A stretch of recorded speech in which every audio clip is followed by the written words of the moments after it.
Joining us now exclusively, Pentagon Press Secretary John Kirby. And Admiral, welcome back here to Fox News Sunday.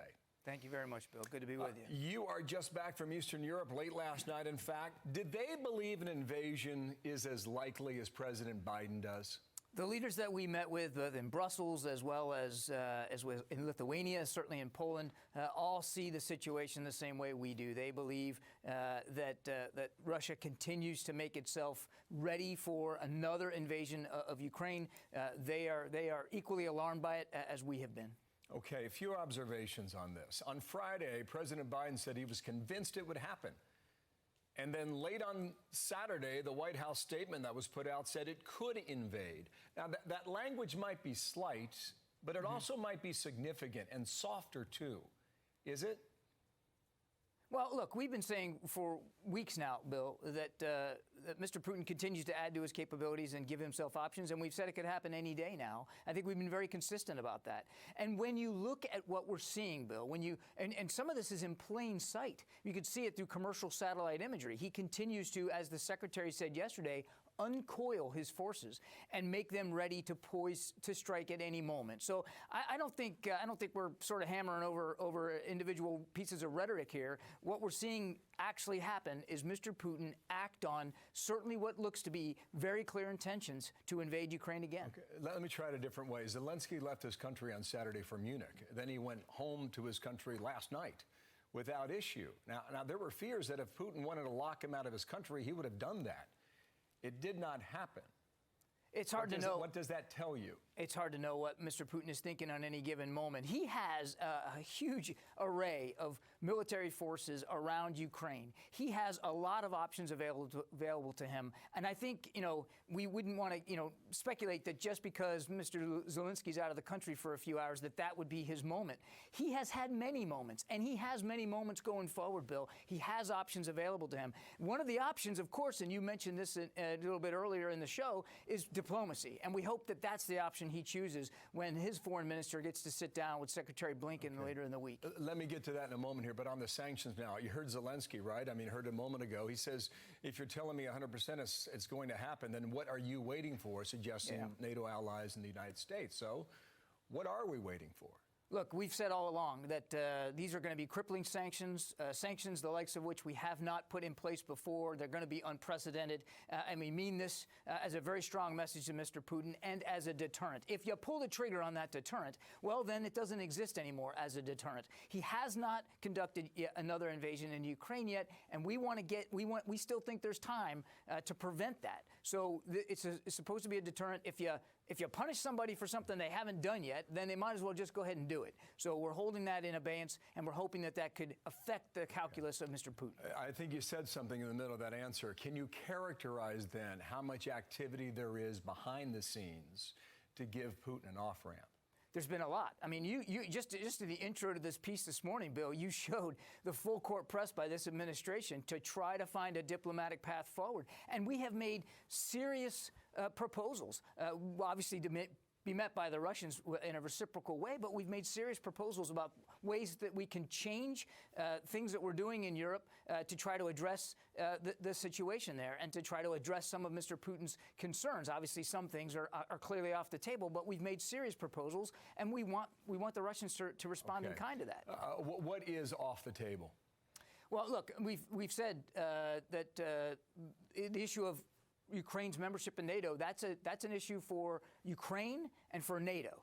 That is not something that Mr. Putin can simply institute a veto over or decide for himself.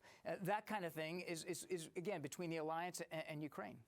Okay. What's on the table then? What are we willing to give him?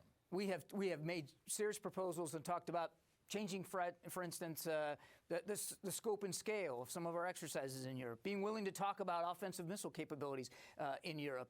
We have certainly put forward other proposals to try to convince Mr. Putin that we're serious. Okay. What has the administration learned from the chaos out of Kabul last August? Well, we're still digesting what happened in August, Bill. I suspect your question is trying to, get at sort of anything we learned from August that we're trying to apply now, they are two very different circumstances, Bill. And there's not a lot of parallel between what we're seeing now in Ukraine and what we saw in Afghanistan. We were ending a 20-year war there, and we were dealing with a massive evacuation of a lot of people, 124,000 in the course of 2 weeks. This is not the same situation. This is actually trying to prevent a war from happening, and that's why, back to your earlier question, all of our administration officials have been out and about trying to find a diplomatic path forward, and at the same time, here at the Department of Defense, shoring up our NATO allies, making sure they know that we're with them and that our commitment to Article 5, collective self-defense, is one we take very seriously. Okay, let me get back to the question about Secretary Blinken that you mentioned a few moments ago. He is scheduled to meet his counterpart in the coming days. Yeah. What would Secretary Blinken say then that he has not already? Well, I certainly won't speak for the Secretary of State. I work here at the Pentagon, but I would tell you that I suspect Mr. Blinken will again make clear that we are serious about trying to find a diplomatic path forward, that we are serious about wanting to avert a war. And I think he'll also make it clear that if Russia does this, they do it with diplomatic options left on the table. They won't have an excuse that merits any sort of credibility about why they went forward when there was a diplomatic path forward. They will choose this war, and Mr. Putin will be responsible for the casualties and the suffering and the sacrifice, the destruction that will result as a result of any kind of military action. So Putin, yeah, I mean, just this week they talked about genocide at the UN. They talked about mass graves. Is there proof of that?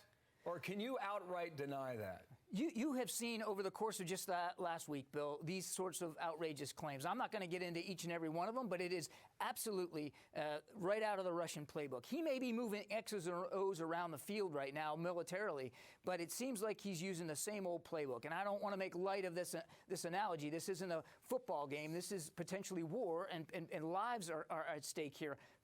Tens of thousands of lives are at stake here. So if you look at some of the things we've seen, you can go right back to 2014 and say, here he is. He's claiming that he's the victim. He's claiming that Ukraine, incredibly, Ukraine, surrounded by more than 150,000 Russian troops, is somehow going to attack Russia. I mean, these are just not credible. One last question here today. Insiders say, and they believe, that Putin thinks he can buy anyone. And that would include the country of Germany and the pipeline for natural gas that's been installed. Now, it must make many Americans wonder, do we care more about this than some Europeans do? Well, I would tell you, again, not speaking for other European countries, when we were in Brussels, and the Secretary had a chance to meet with the defense ministers of all our NATO allies, it was apparent to him coming out of there, and he said this publicly, NATO's more united, more resolved, more resolute than he's ever seen it in his entire military career, and I believe that's the case. We're all alarmed by what we're seeing. Yeah, would you concede it took a while for Germany to come around to that? Every country has to look at this their own way, through their own prism. What I can tell you, though, Bill, is we've been sharing information with our allies and partners as we get it in near real time. We did that again in Brussels this week. They're seeing the situation the same way we're seeing it. Every country has to decide for themselves how they're going to respond and react. But I'll tell you, and look, not just the Secretary. I was a naval officer for a long time. I did a lot of NATO exercises and NATO things in my career. I too have never seen the alliance really more unified and resolved. The one thing that Putin says he doesn't want is exactly what he's getting, a very strong, unified NATO on his western flank. Okay. Admiral Kirby, thank you for your time on this Sunday. Thank you, sir, for being with us today. Thanks, Bill. Good to be with you.